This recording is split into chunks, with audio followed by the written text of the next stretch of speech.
We've made a decision this year that might surprise a few of you. We're getting rid of all of our summer fruiting raspberries. And before you all reach for the comment section, don't worry, we're not giving up on raspberries altogether. We'll still be growing some, we'll still be harvesting some. But the summer fruiting raspberries, they're going.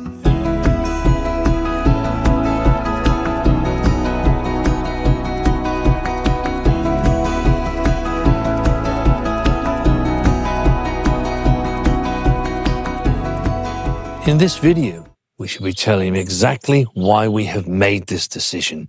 We shall be taking a look at the growing calendar, the climate, and the pruning regime. And we shall be telling you exactly what we're replacing them with, because the alternative is much better in every way that matters to us. Hello and welcome back to the New Dig Norfolk Gardener channel, where we look to grow our food all year round using the New Dig method. Now, if you've been with us for a while, you'll know that we like to grow lots of different varieties of food.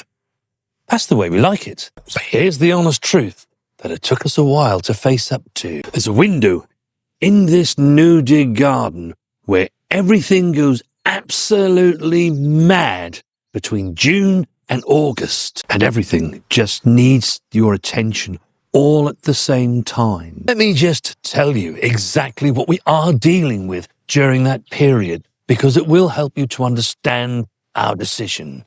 We've got peas and beans. You've got to pick them really regularly as and when they are ready to catch them at their very best.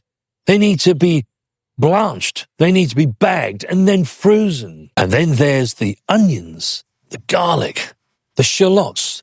They all need lifting and they need drying. All of this takes time, and especially when you grow the amount that we grow.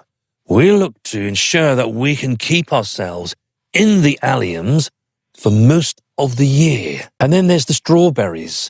They come first in year as far as the soft fruit goes, but they will wait for no one. You need to harvest them when they are at the most optimum, with the sun on their backs, slightly warm.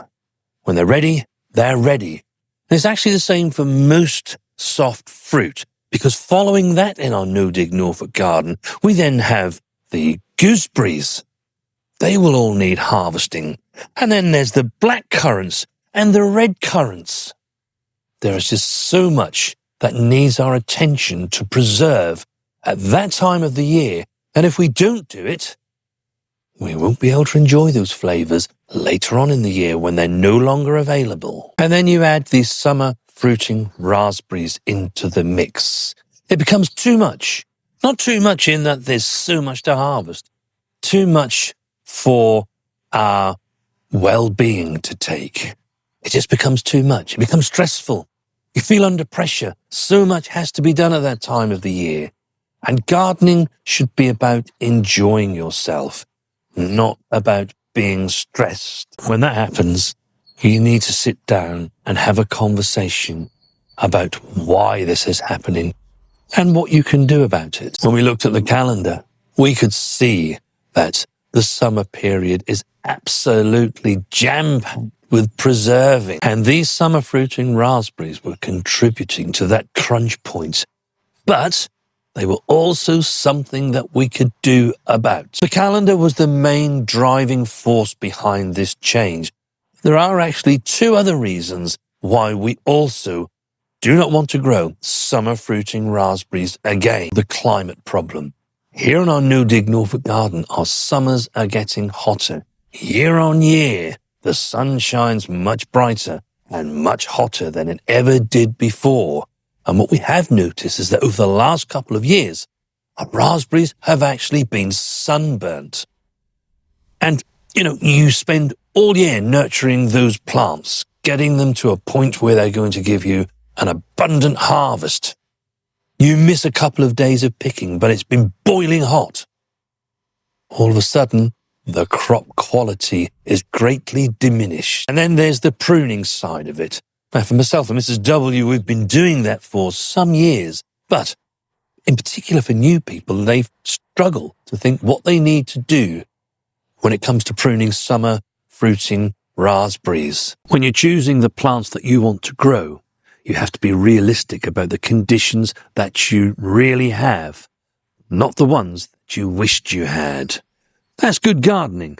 It's sensible gardening. And for summer fruiting raspberries in our no dig Norfolk garden, those conditions are just not working anymore. So if we're getting rid of our summer fruiting raspberries, what are we going to grow? Well, we're just going to grow autumn fruiting raspberries. In particular, a variety called Autumn Bliss. Now, we've grown Autumn Bliss alongside our summer fruiting raspberries for quite a few years now, so this is not a leap into the unknown. We know exactly how those raspberries behave. And how will they help us? Well, they don't actually give up their harvest until the second half of August, and they'll go through September and October, and if the weather is favourable, even through into November. Actually, the berry that they produce is at least twice as large as the ones we have on our summer fruiting raspberries. So actually, the yield is better, and per plant, we get a much bigger harvest. So this is great for us because when they're in peak harvest, our peak hot weather has diminished. It's much cooler.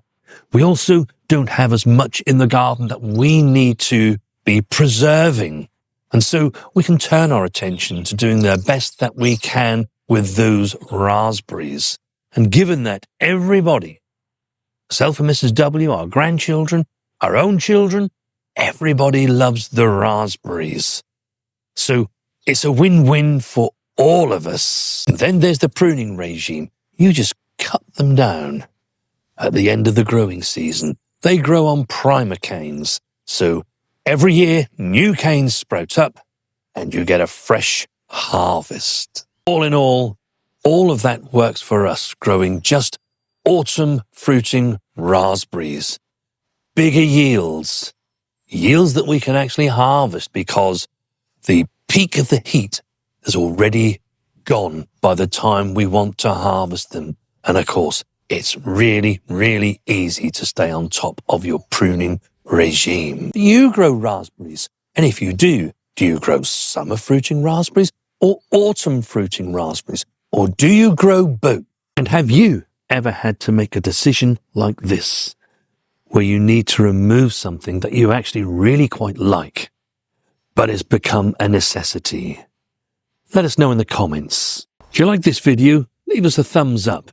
And if you want to see more of what we get up to, then do make sure that you are subscribed to the channel. If you've just taken over an allotment and you've discovered that you have summer fruiting raspberries and not sure exactly what you need to do as far as pruning goes to get the best out of them, watch this video next. Let's just see you there.